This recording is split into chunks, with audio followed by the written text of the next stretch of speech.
dia tetap tegak ke atas. Itu permisalan bagi orang-orang yang beriman.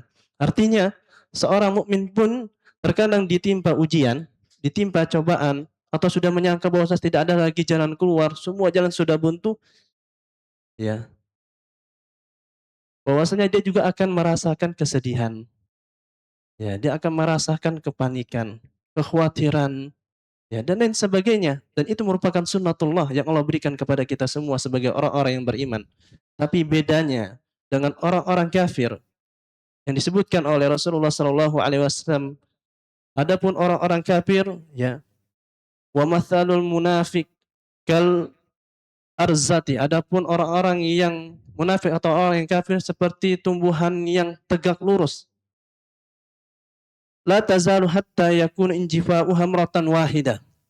Jadi dia senantiasa tegak lurus, tapi ketika diterpa oleh angin, dia akan jatuh tersungkur. Maksudnya apa? Ketika seorang yang kufur kepada Allah, ya, yang dia meyakini sudah tidak ada jalan keluar, tidak ada iman di dalam hatinya, ya, bahwasanya dia akan mengakhiri hidupnya.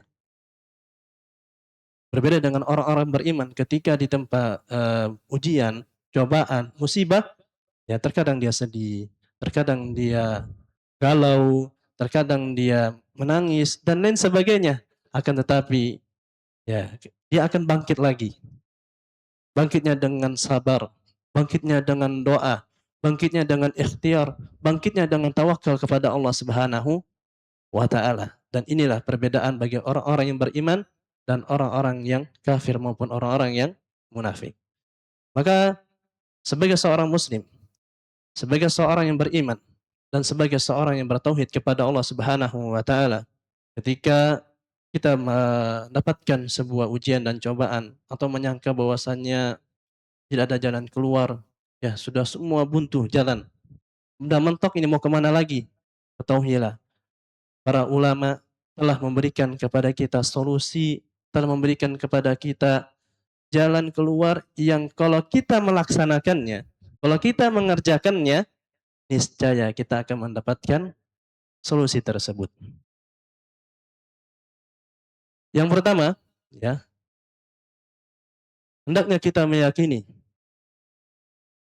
atau menetapkan sebagai seorang muslim selalu berhusnuzon kepada Allah Subhanahu wa taala. Ya, selalu berhusnuzon. Apa sih husnuzon itu jamaah? Berprasangka baik kepada Allah Subhanahu wa taala. Artinya kalau kita berdoa kepada Allah, kita bermunajat, kita merengek di hadapan Allah, kita berhusnuzon, yakin seyakin-yakinnya Allah akan mengabulkan doa kita. Ya, ini husnuzon. Kalau kita beribadah, salat, berpuasa, zakat dan lain sebagainya, kita yakin seyakin-yakinnya, ya, berhusnuzon bahwasanya Allah lah yang menerima amal ibadah kita. Allah lah yang mengijabah ibadah kita.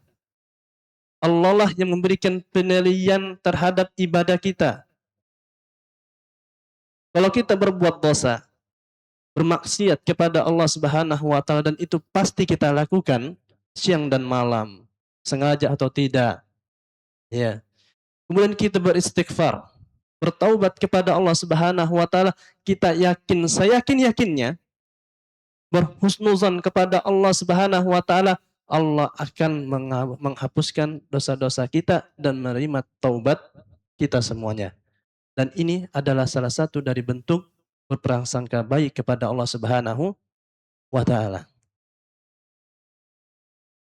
Jadi kalau kita dihadapkan sebuah ujian atau cobaan, kita yakin kepada Allah Subhanahu wa taala, berhusnuzon kepada Allah Subhanahu wa taala, berprasangka baik, insya Allah pasti ada jalan keluarnya. Nabi Shallallahu Alaihi Wasallam menyebutkan dalam sebuah hadis qudsi, Ana inda zonni abdi bi. Sesungguhnya aku, kata Allah Subhanahu wa taala, menurut prasangka hambaku.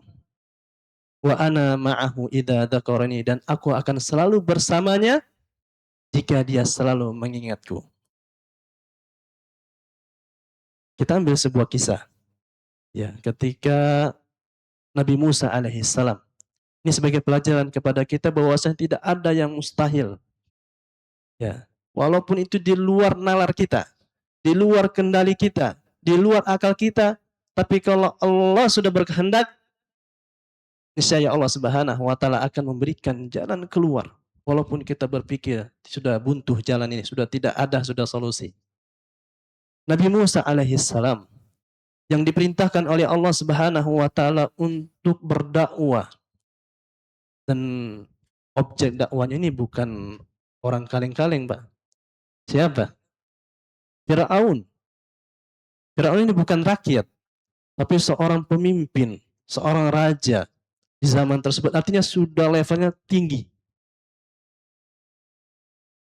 Ketika Nabi Musa alaihissalam berdakwah kepada Firaun dan bala tentaranya agar menyembah Allah Subhanahu wa taala, namun Firaun mengingkarinya, bahkan sampai mengejar Nabi Musa alaihissalam dan kaumnya.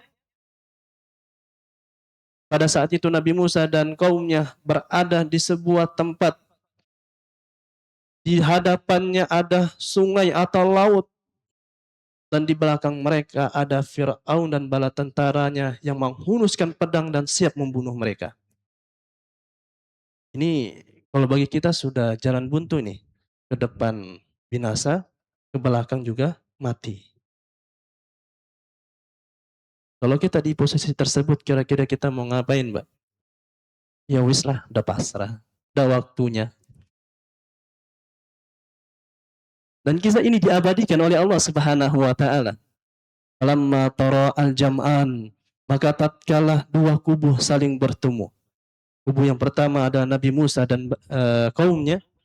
Kubu yang kedua adalah Fir'aun dan bala tentaranya yang mengejar mereka dari belakang. Qala ashabu Musa inna lamudrakun. Kaumnya Nabi Musa mengatakan, wahai Nabi Musa, kayaknya kita sudah ketangkap. Ya sudah pasrah. Udah waktunya kita mati. Tapi Nabi Musa alaihissalam berhusnuzon kepada Allah, berprasangka baik kepada Allah Subhanahu wa taala. Dia mengatakan qala kalla, sekali-kali tidak. Inna rabbi sayahdin. Sekali-kali tidak, bahwasannya Allah Subhanahu wa taala akan memberikan petunjuk bagiku. Maka apa yang terjadi? Kemudian Allah Subhanahu wa taala memerintahkan kepada Nabi Musa, yang saat itu Nabi Musa memegang tongkat, agar memukul tanah tersebut sehingga terbelahlah lautan menjadi dua bagian. Bayangkan pada saat itu ketika Nabi Musa kalau tidak berhusnuzan kepada Allah, mungkin Nabi Musa akan mati juga. Tapi karena dia berhusnuzan, berprasangka baik kepada Allah Subhanahu wa taala, maka jalan keluar, ya, solusi dia dapatkan. Ini pentingnya bagi kita jamaah rahimakumullah. Ketika semua jalan sudah buntu, ya, ketika sudah tidak ada solusi bagi kita, hendaknya kita yakin, saya yakin-yakinnya, dan berprasangka baik kepada Allah Subhanahu wa taala, niscaya pasti ada jalan keluar.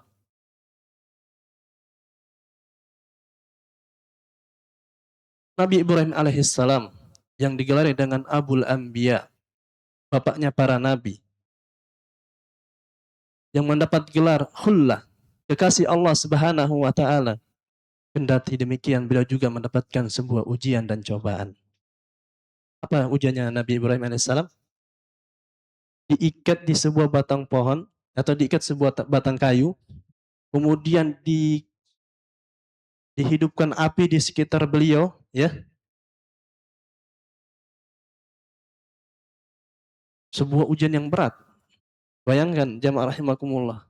Tidak ada lagi yang menolong Nabi Ibrahim alaihissalam. Bahkan ayahnya sendiri pun mendukung untuk Nabi Ibrahim alaihissalam dibakar. Ini orang tuanya jamaah rahimakumullah. Kemana lagi dia harus menggantungkan urusannya kecuali hanya kepada Allah Subhanahu wa taala. Tapi Nabi Ibrahim alaihissalam berprasangka baik, ya, sambil mengatakan hasbiyallah wa ni'mal wakil. Cukuplah Allah Subhanahu wa taala sebagai penolongku. Cukuplah Allah Subhanahu wa taala sebagai pelindungku. dan cukuplah Allah Subhanahu wa taala yang memberikan solusi terbaik untukku. Nabi Yunus alaihi salam. Kalau kita sebenarnya membaca kisah-kisah orang-orang terdahulu, ya kita mungkin akan mendapatkan pelajaran bahwasannya mereka juga diuji dan diberikan cobaan oleh Allah Subhanahu wa taala. Bahkan ujian mereka lebih berat ya daripada kita semua. Nabi Yunus alaihi salam yang diberikan ujian oleh Allah Subhanahu wa taala dimakan ikan paus. Kalau kita sudah dimakan ikan paus kayaknya sudah tidak ada harapan untuk hidup. Nabi Yunus alaihissalam pada saat itu mendapatkan sebuah ujian dimakan ikan paus. Bahkan beliau disebutkan berada dalam 3 kegelapan. Kegelapan malam, kegelapan di dasar lautan, yang ketiga kegelapan di dalam perut ikan paus. Ini ujiannya berat, Pak. Tapi apakah Nabi Yunus berputus asa? Apakah Nabi Yunus berburuk sangka kepada Allah Subhanahu wa taala bahwasanya Allah sudah akan mengakhiri hidupnya? Tidak. Ya. Tapi Nabi Yunus berprasangka baik kepada Allah Subhanahu wa taala, berdoa, la ilaha illa anta subhanak inni kuntu minadh dhalimin. Tidak ada Tuhan yang berhak disembah kecuali Engkau ya Allah, karena sesungguhnya aku termasuk orang-orang yang berbuat zalim. Maka Allah Subhanahu wa taala menyeru dan memanggilnya, fanadahu fid dhulumat. Maka Allah Subhanahu wa taala memanggilnya dalam 3 kegelapan tersebut. Dan Allah Subhanahu wa taala menyelamatkan Nabi Yunus alaihissalam. Ustaz, kalau ada yang mengatakan, itu kan para nabi, itu kan para rasul. Ya. Lah, kita kan bukan nabi, bukan rasul, terus gimana? Kira-kira dapat nggak pertolongan Allah Subhanahu wa taala, Pak? Insya Allah dapat. Makanya di ayat setelahnya disebutkan, wa kadzalika nunjil mu'minin. Demikian itu kami berikan pertolongan kepada siapa? Nunjil mu'minin, kepada orang-orang yang beriman. Artinya kalau kita beriman kepada Allah, berprasangka baik kepada Allah, melaksanakan perintahnya, dan menjauhi segala macam larangannya, maka insya Allah kita akan diberikan pertolongan dari segala macam musibah, cobaan yang kita hadapi saat ini. Itu yang pertama. Kita berprasangka baik kepada Allah Subhanahu wa taala. Yang kedua, yang perlu kita laksanakan tatkala kita sudah merasa tidak ada jalan, sudah buntu semua nih. Mau ke depan, mau ke belakang, ke kanan, ke kiri, kayaknya sudah mentok di sini, nggak bisa apa-apa.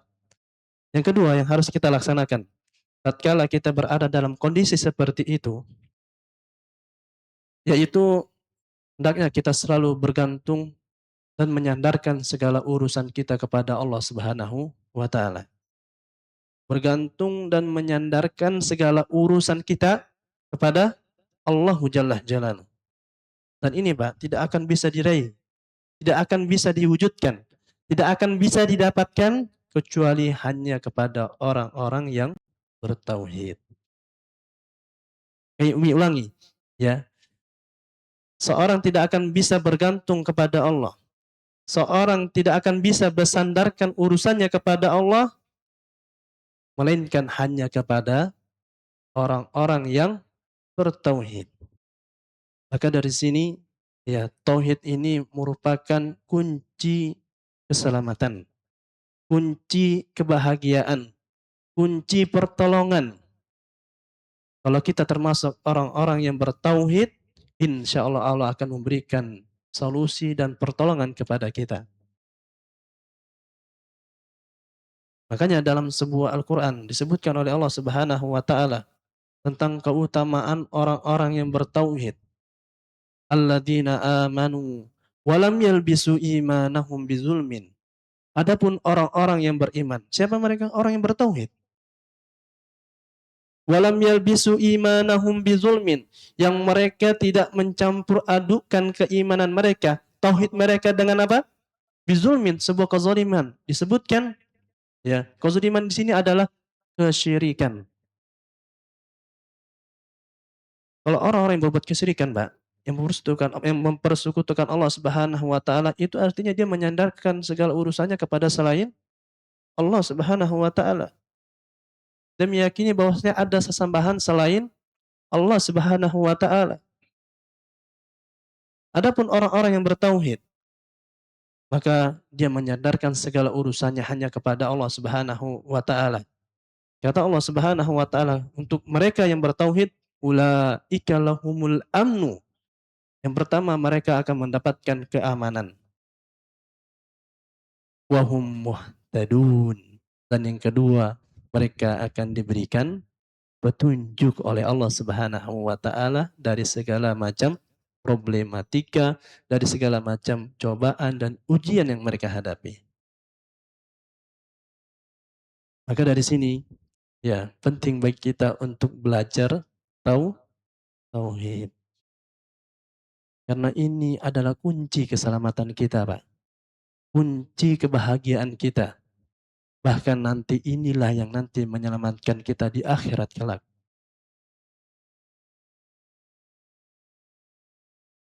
Kata Nabi sallallahu alaihi wasallam, "Man mata wa huwa ya'lam annahu la ilaha illallah dakhala jannah." Barang siapa yang wafat dan dia mengetahui bahwasanya tidak ada Tuhan yang berhak disembah selain Allah, maka dia pasti akan masuk ke dalam surga. Bahkan dalam hadis yang lain, hadis qudsi yang bisa kita baca nanti di hadis arba'in, kata Allah Subhanahu wa taala, kalau kita mempunyai dosa yang amat sangat banyak, mempunyai maksiat yang amat sangat banyak, mempunyai keburukan yang amat sangat banyak, tapi kita termasuk orang yang bertauhid, ya kata Allah Subhanahu wa taala dalam hadis qudsi, ya bani Adam, innaka law ataitani bi qurabil ardi khataya. Wahai anak Adam, itu berbicara kepada kita semua. Andai engkau datang kepadaku dengan membawa dosa bi qurabil ardi khataya, yang mana dosa tersebut seluas langit dan bumi. Artinya orang tersebut tidak pernah berhenti berbuat dosa. Siang malam dilakukan, sengaja tidak dilakukan dosa tersebut. Thumma lakitani la tusyriku bihi syai'an. Engkau datang kepadaku dengan syarat engkau tidak membawa dosa kesyirikan. Dosa yang mempersekutukan Allah Subhanahu wa taala, la ataituka biqurabil ard la ataituka biqurabiha maghfiratan. Niscaya aku akan datang kepadamu membawa ampunan seluas langit dan bumi. Syaratnya satu, jangan berbuat syirikan. Maka ini keutamaan bagi orang-orang yang bertauhid. Makanya kalau nanti ada kajian tauhid, usahakan banyak yang hadir. Karena ini kunci keselamatan kita. Ya, tidak hanya kajian pernikahan, ya, kajian apa lagi? Yang kalau tauhid biasanya itu hanya pilihan-pilihan Allah Subhanahu wa taala yang datang. Insya Allah. Namun selain itu mungkin banyak yang hadir. Maka di sini kita harus semangat ya, belajar ilmu tauhid. Apalagi zaman sekarang ilmu tauhid sangat mudah kita dapatkan. Cukup membuka HP, cukup mendengarkan kajian di media sosial. Insya Allah kita akan dapatkan ilmu tauhid. Syekhul Islam Ibnu Taimiyah pernah mengatakan, ahlut tauhid, ahlus sa'adah. Orang-orang yang bertauhid, ya mereka adalah orang yang paling bahagia. Artinya kalau kita dihadapi sebuah ujian, ya sebuah cobaan, bahkan kita sudah menyangka sudah tidak ada jalan keluar, namun kita termasuk orang yang bertauhid, saya yakinnya Allah pasti akan memberikan pertolongan kepada kita semuanya. Suatu hari, jamaah rahimakumullah, pernah terjadi sebuah krisis di zaman orang-orang terdahulu. Ya, krisis diantaranya harga kebutuhan pokok naik. ya kebutuhan hidup juga naik. Sampai ada penduduk di tempat tersebut ya datang kepada seorang alim ulama. Jadi disebutkan namanya, dia mengatakan, wahai seorang alim, sesungguhnya kebutuhan pokok telah naik, kebutuhan hidup telah naik, harga sayur, harga cabai telah naik semuanya, pokok naik semua. Namun apa kata seorang alim tersebut? Ini bagi orang yang bertauhid. Anziluha bitaqwallah. Mari turunkan harga tersebut dengan apa? Dengan takwa kepada Allah Subhanahu wa taala. Kemudian seorang alim tersebut mengatakan, walau ahna ahlal qura amanu wattaqau lafatahna alaihim barakatim minas sama'i wal ard. Seandainya para penduduk bumi tersebut mereka beriman dan bertakwa, dan ini adalah lingkup orang-orang yang tauhid, lafatahna alaihim barakatim minas sama'i wal ard. Niscaya kami akan memberikan keberkahan bagi mereka dari langit maupun dari bumi. Maka dari ini wahai kaum muslimin, ya hendaknya kita selalu menyandarkan segala urusan kita kepada Allah Subhanahu wa taala, yang itu tidak akan terwujud kecuali mentauhidkan Allah Subhanahu wa taala dan menjauhi segala macam bentuk kesyirikan atau mempersekutukan Allah Subhanahu wa taala dalam ibadah dan ketaatan kepadanya. Yang ketiga, yang perlu kita lakukan dan kita laksanakan ya, yaitu kita meyakini bahwasannya semua segala sesuatu itu sudah ditakdirkan oleh Allah Subhanahu wa taala. Kita dapat ujian, kita dapat cobaan, kita dapat musibah, bahkan kita dapat kenikmatan, itu sudah digariskan, itu sudah ditetapkan, bahkan sudah ditakdirkan oleh Allah Subhanahu wa taala. Makanya Pak, termasuk pondasi keimanan seorang mukmin itu ada 6. Yang pertama, antu'mina billah. Engkau beriman kepada Allah. Yang kedua, antu'mina bimalaikatihi. Engkau beriman kepada para malaikatnya. Yang ketiga, antu'mina bikutubihi. Engkau beriman kepada kitab-kitabnya. Yang keempat, antu'mina bi rusulihi wa anbiyaihi. Engkau beriman kepada para nabi dan rasulnya. Yang kelima, antu'mina bil yaumil akhir. Engkau beriman kepada hari kiamat, bahwasanya itu akan pasti terjadi. Dan yang keenam, ini menjadi pembahasan kita. Antu'mina bil qadari khairihi wa syarrih. Engkau beriman dengan takdir Allah Subhanahu wa taala, engkau beriman dengan ketetapan Allah Subhanahu wa taala, khairihi wa syarrihi. Ya, baik takdir yang buruk maupun takdir yang bagus. Jadi, kalau kita tidak memiliki pondasi yang 6 ini, maka kita tidak dinamakan termasuk orang yang beriman. Ibarat Bapak bikin rumah, pondasinya 6, tapi yang dipasang 4. Kira-kira apa yang terjadi? Jatuh, runtuh, roboh. Ya, demikian dengan orang-orang yang beriman. Kalau dia tidak memiliki 6 keimanan ini, maka dia bukan termasuk orang-orang yang beriman. Salah satu bentuk keimanan yang harus kita laksanakan adalah beriman dengan takdir Allah Subhanahu wa taala, baik yang bagus maupun yang buruk. Jadi segala bentuk ujian, cobaan dan musibah itu Pak, sudah digariskan oleh Allah Subhanahu wa taala, sudah ditetapkan oleh Subhanahu wa taala. Dan bagi seorang muslim, hendaknya dia selalu mengimani semua apa yang ditetapkan oleh Allah Subhanahu wa taala. Jangan hanya beriman dengan yang baiknya saja. Ini yang baik ini dari Allah Subhanahu wa taala. Giliran yang buruk datang, ya giliran dapat cobaan dan ujian, dia mengingkari takdir tersebut. Dan beriman kepada takdir Allah Subhanahu wa taala itu terkandung 4 hal. Kalau orang melaksanakan 4 hal ini, maka dia sudah pasti beriman dengan takdir Allah Subhanahu wa taala. Yang pertama, dia beriman bahwasannya Allah itu memiliki al-ilm, ya, mengetahui. Artinya, dia mengetahui bahwasanya Allah Subhanahu wa taala, ya, dia mengetahui, meyakini bahwasanya Allah itu mengetahui sesuatu yang sudah terjadi, ketika terjadi, dan sebelum terjadi. Ini al-ilm. Meyakini bahwasanya Allah Subhanahu wa taala, bahwasanya Allah itu mengetahui segala takdir sebelum terjadi, ketika terjadi, dan sesudah terjadi. Bapak Ibu, ya, yang datang ke tempat ini, Allah sudah tahu.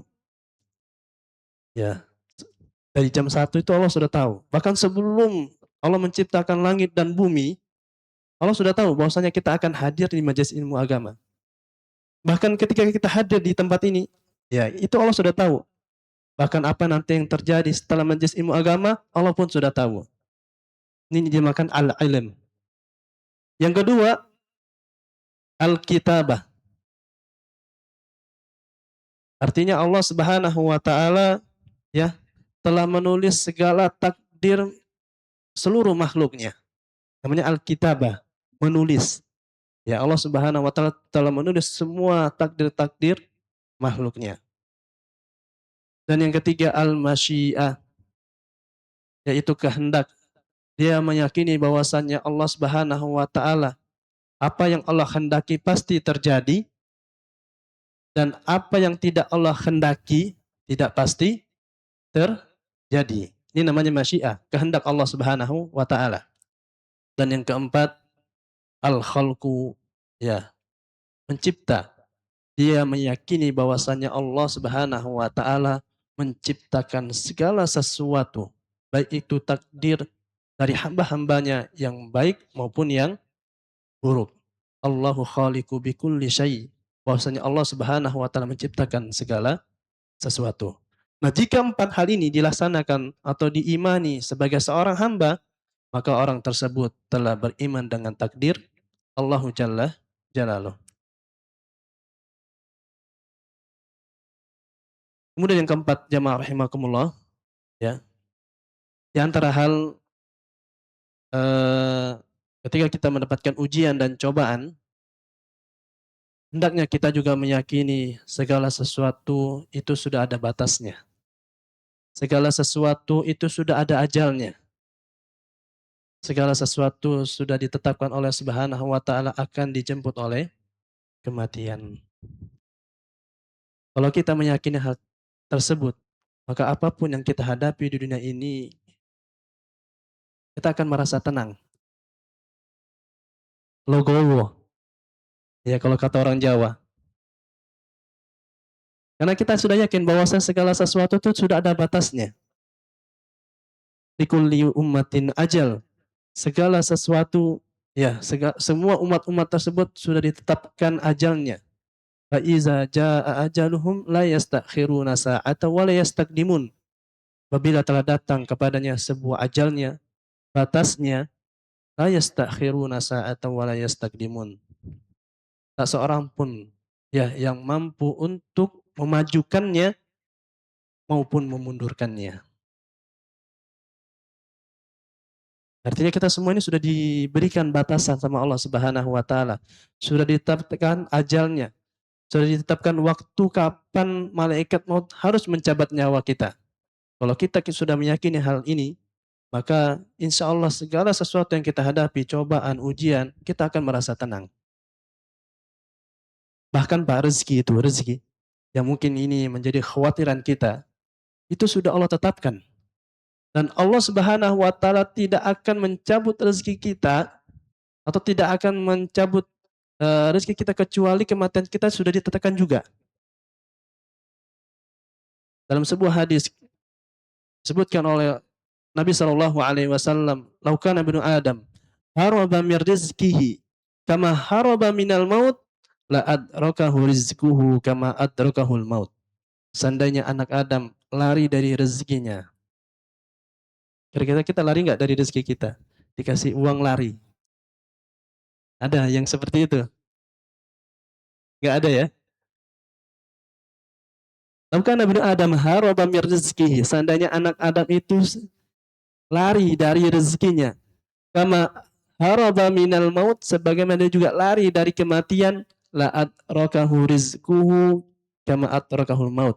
Niscaya rezeki akan datang kepadanya. Sebagaimana kematian juga datang kepadanya. Jadi Allah Subhanahu wa taala tidak akan mencabut nyawa kita sampai Allah telah menyempurnakan rezeki kita. Selama rezeki kita masih ada, maka selama itulah Allah masih memberikan kehidupan untuk kita. Menarik, ada sebuah kisah, ya yang ini jadi pelajaran bagi kita bahwasanya Allah tidak akan mencabut nyawa seseorang sampai rezekinya juga sudah disempurnakan. Ada sebuah kisah, orang ini pernah melewati sebuah sumur. Ini zaman dahulu. Ketika dia mendekati sumur, dia terjatuh ke dalam sumur tersebut. Akhirnya ditolonglah ya sama orang-orang yang ada di sekitarnya.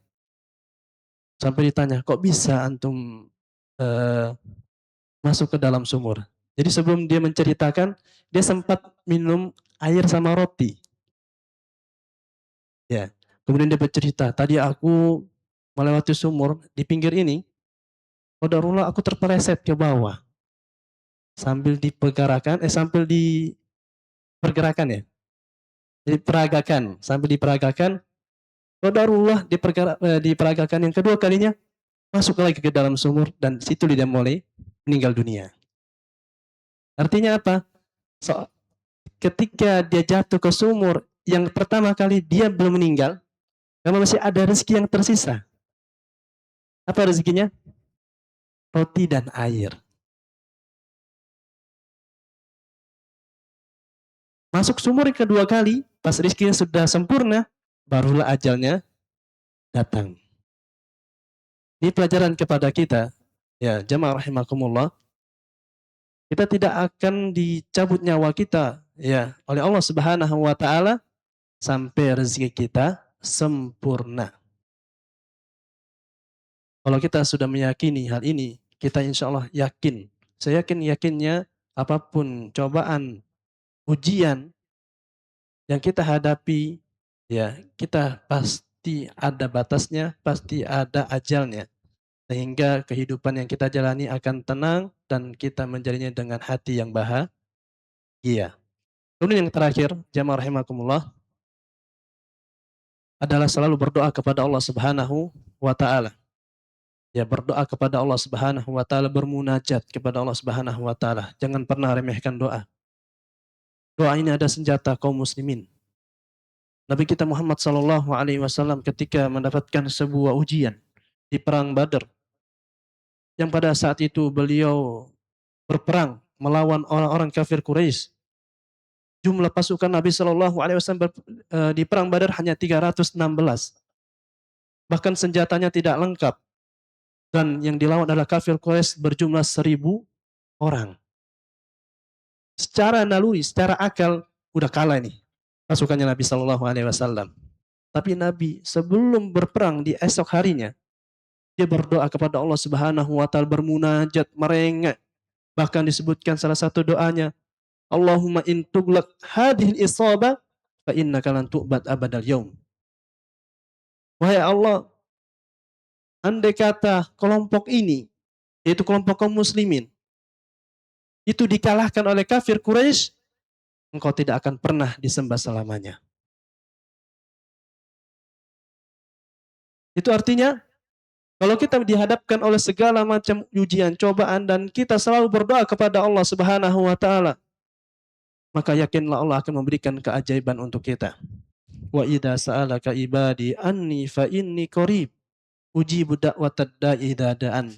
Apabila hambaku dia meminta kepadaku, bermunajat kepadaku dan berdoa kepadaku, kata Allah Subhanahu wa taala, fa inni qarib, aku tuh dekat kepadanya. Ujibu da'watad da'i idza da'an, dan aku akan kabulkan ya orang-orang yang berdoa kepadaku, kata Allah Subhanahu wa taala. Maka dari itu mari ya kita berdoa kepada Allah Subhanahu wa taala dengan doa yang diajarkan oleh Nabi sallallahu alaihi wasallam.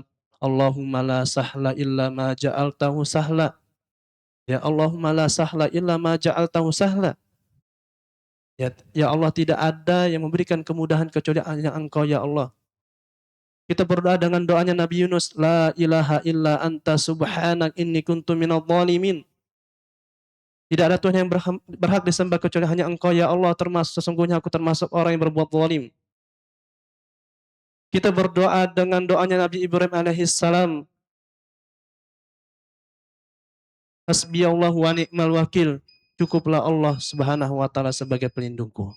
Maka mari terus kita panjatkan doa kepada Allah Subhanahu wa taala. Kita langitkan bait-bait doa kita apapun yang kita hadapi dari segala macam ujian dan cobaan.